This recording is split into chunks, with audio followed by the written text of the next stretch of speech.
ஒவ்வொரு ஆம்பளைங்களும் வந்து வீட்டுக்கு வந்து ஒய்ஃப் வரும்போது நான் வந்து உன்னை இன்னொரு அம்மாவா பாக்குறேன் அப்படின்னு சொல்லுவாங்க.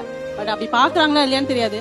ஆனா நாங்க ஒவ்வொரு ஒய்ஃபும் உங்க எல்லாத்தையும் நாங்க இன்னொரு பிள்ளையா பாக்குறோம். நாங்க பெத்தெடுக்கிற ஃபர்ஸ்ட் பிள்ளை நீங்க தான். அதுக்கப்புறம் தான் நீங்க கொடுக்குற பிள்ளைங்க எல்லாம். கல்யாணம் பண்ணிட்டு ஒய்ஃப் வந்தாலுமே ஸ்டில் ஒய்ஃப் வந்து ஹஸ்பண்ட் இன்னொரு லேடி கிட்ட பேசுறது எவ்வளவு பொசசிவா இருக்குமோ இல்லையோ, இந்த கல்யாணம் பண்ணிட்டு வீட்டுக்கு வந்தா அம்மா ஒய்ஃப் வந்த பிறகு அம்மாவுக்கு கண்டிப்பா பிள்ளை மேல பொசசிவ் இருக்கும். என்ன இதுதான் பண்ணணும், நீ காலையில எந்திரிக்கணும், கோலம் போடணும், இப்படிப்பட்ட ஒரு வார்த்தை கூட எனக்கு சொன்னதில்லை. நீ என்ன சமைக்கிறியோ நான் சாப்பிடுறேன், எனக்கு ஓகே, இவங்களுக்காக நீ அவங்களுக்கு பிடிச்சதான் சமைக்கணும், நீ இப்படிதான் பண்ணணும் அப்படின்னு ஒரு நாள் கூட எனக்கு அந்த மாதிரி ரூல் போட்டது கிடையாது. சோ அதனாலமோ என்னமோ நான் ரொம்ப ஹாப்பி ஒய்ஃபா இருக்கேன் இன்ன வரைக்கும்.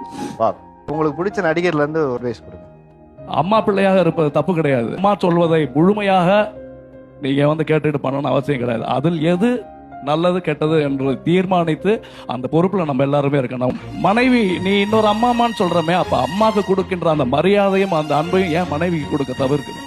ஏன் அது ஏன் கம்மியாகுதுங்க? எங்க அம்மா அடியாவ நீ பொண்டாட்டி, அவங்க சொல்றதை கேளுன்னு சொல்லிட்டு அந்த இடத்துல அது சொல்லவே வேணாம். நம் வாழ்க்கையை பகிர்ந்து நம் வாழ்க்கைக்கு உற்ற துணையாக வந்திருக்கும் நம் உறவை நாம் கொச்சைப்படுத்துவது கூடவே கூடாது. மனைவியை அம்மாவை சமமாக நடத்துங்க, அவ்வளவுதான் சொல்றேன்.